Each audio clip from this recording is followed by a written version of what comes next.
खूप खूप धन्यवाद. थोडीशी जागा आहे मागे सुद्धा स्टेशनवर झाली आणि शिवाय आता त्यांचं काहीतरी तिकीट मला कळालं दौंडपर्यंत.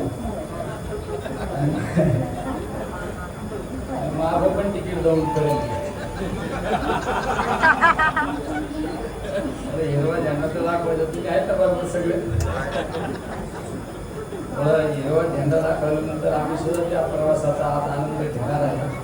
तर मला त्यानंतर पुण्याला जायचं, दिल्लीला अधिवेशनामध्ये उद्या अधिवेशन चालू होत आहे संसदेचं, त्या ठिकाणी जायचं जाणार आहे. पण पहिल्या प्रवासाचा आनंद घेतल्याशिवाय जायचं नाही, हे सुद्धा मी त्या ठिकाणी ठरवलं होतं.